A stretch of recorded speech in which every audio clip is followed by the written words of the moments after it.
महाराज जी बैठे हुए थे तो शिष्य ने पूछा कि गुरुदेव आप ये बताइए कि जो गुरु अगर शिष्य को मंत्र दीक्षा दे देता है तो गुरु की शिष्य की अंतरात्मा की बात को कैसे जान जाता है। गुरु ने कहा बेटा हमेशा गुरु अंतर्यामी की स्थिति में होता है।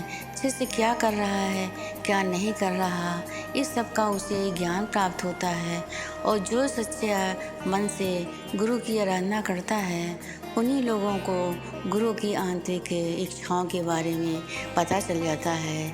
आज की कहानी इसी पर आधारित है कि रामानुज को बचपन से ही भगवान की भक्ति करने का बड़ा ही शौक था। वो हमेशा भगवान की पूजा और आराधना करते थे।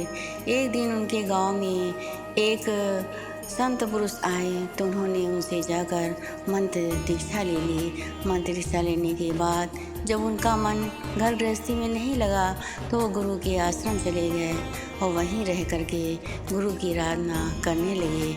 आराधना में वो इतना आगे निकल गए थे कि एक दिन वो उन्होंने गुरु से कहा कि गुरु बहुत सारी बातें ऐसी होती हैं यहाँ पर ऐसा नहीं होना चाहिए, जो मैं कह रहा हूँ वही सत्य है। कुछ लोगों ने कहा कि गुरुदेव आपकी बातों का ये अनुकरण ना करके हमें कुछ ना कुछ बताता रहता है, ये ठीक नहीं है। इसलिए गुरुजी ने रामानुज से कहा कि तुम आश्रम छोड़कर कहीं और जा सकते हो। रामानुज आश्रम छोड़ करके भगवान के मंदिर में आकर के आराधना करना शुरू कर दिया। उसी समय वैष्णव पंथ के गुरुजी जो थे उनके शरीर छोड़ने का समय आ गया। वो जान गए कि रामानुज को आंतरिक शक्तियों का अच्छी तरह से ज्ञान प्राप्त हो गया है। उन्होंने अपने शिष्यों से कहा कि रामानुज को यहाँ ले आओ तो वो ही हमारी बातों को अच्छी तरह समझेंगे और उसका अनुकरण ठीक से कर सकेंगे। शिष्य गुरु की आज्ञा पाकर रामानुज की तलाश में निकल पड़े, लेकिन रामानुज को इस बात का ज्ञान प्राप्त हो गया था कि गुरुवर मुझे याद कर रहे हैं, तो इसलिए वो मंदिर छोड़कर यात्रा के लिए निकल पड़े। रास्ते में जब शिष्यों से मुलाकात हुई तो उन्होंने बताया कि गुरुजी ने आपको बुलाया है। रामानुज उनके साथ चल देते हैं। थोड़ी दूर पर जब आश्रम करीब रह जाता है तो गुरुजी ने अपना शरीर छोड़ दिया। जब शरीर छोड़ दिया तो रामानुज जब आश्रम पहुँचते हैं तो सारे शिष्यों ने कहा गुरुजी ने अपना शरीर छोड़ दिया है, लेकिन उनकी आंतरिक जो इच्छा थी जिसकी पूर्ति हम लोग नहीं कर सकते। गुरुजी ने कहा था कि रामानुज जी हमारी इच्छा की पूर्ति कर सकते हैं। गुरुजी ने अपनी तीनों उंगलियां बंद कर रखी हैं।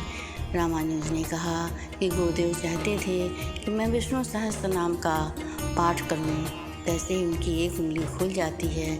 उसके बाद रामानुज ने कहा कि गुरुजी चाहते हैं कि मैं एक दिव्य ग्रंथ की रचना करूं। उनकी दूसरी उंगली खुल जाती है। उसके बाद रामानुज ने कहा कि गुरुजी चाहते हैं कि मैं इस आश्रम में रहकर लोगों का मार्गदर्शन करूं और उन्हें सत्य के मार्ग पर ले जाऊं तथा उनकी आंतरिक ज्योति जलाकर उन्हें ज्ञान का प्रकाश दिखाऊं। उनकी 3 उंगलियां खुल जाती हैं।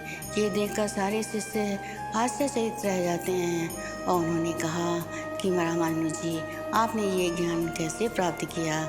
उन्होंने कहा गुरु के दिए हुए वचनों का जो पालन करता है और जो गुरु की आराधना ठीक से करता है तो गुरु उसे हमेशा रास्ता दिखाते रहते हैं कि उसे क्या करना है क्या नहीं करना है। इसके बाद उन्होंने गुरु का दाह संस्कार किया। ये सारे शिष्यों ने कहा रामानुज जी आप यहीं रहकर हमारा मार्गदर्शन कीजिए ताकि हम भी उस पथ पर आगे बढ़ सकें जैसा कि गुरु चाहते थे। रामानुज उसी आश्रम में रहने लगते हैं। रामानुज रोज़ सुबह शाम सत्संग प्रवचन करते थे। बहुत सारे लोग आकर के उनसे नाम की दीक्षा लेते थे। हमेशा रामानुज जी उनको समझाते थे कि संसार रूपी सागर से पार जाने के लिए हमेशा गुरु के वचनों का पालन करना चाहिए, क्योंकि गुरु ऐसी शिक्षा देता है जिससे कि आप इस संसार रूपी सागर को पार भी कर सकते हैं और अपनी नाना प्रकार की समस्याओं को दूर भी कर सकते हैं, क्योंकि बिना गुरु के किसी का भी इस संसार रूपी सागर से पार जाना बहुत ही मुश्किल है। इसके बाद महाराज जी ने कहा संसार में रह करके जो भी शिष्य अपने गुरु का पूर्ण रूप से पालन करते हैं, उनकी आज्ञा का पालन करते हैं, उन्हें समझते हैं, उनके बताए हुए रास्ते पर चलते हैं, वो ये जान जाते हैं कि गुरु की आंतरिक इच्छा क्या है और गुरु की आंतरिक इच्छा की पूर्ति करने का वो पूर्णतः प्रयत्न करते हैं। क्योंकि जब गुरु शरीर छोड़ता है तो अपने किसी न किसी शिष्य को अपनी आंतरिक शक्तियों का उत्तरदायित्व से सौंप देता है। अगर वो उसे नहीं सौंप पाता और उसका शरीर पहले ही छूट जाता है तो भी गुरु की कृपा अपने शिष्यों पर हमेशा बनी रहती है। प्रेम से बोलो परम संत श्री ठाकर सिंह महाराज की।